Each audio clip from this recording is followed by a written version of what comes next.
5 həftədir ki, bu fikir beynimə həkk olunub.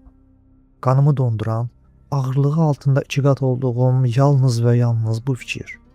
Keçmişdə hansı ki mənə həftələrdən daha çox illər əvvəl imiş kimi gəlir. Tamam başqa bir adam idim. Hər günüm, hər saatım, hər dəqiqəm mənalı və dolu keçirdi. Ruhum gənc və zəngin idi.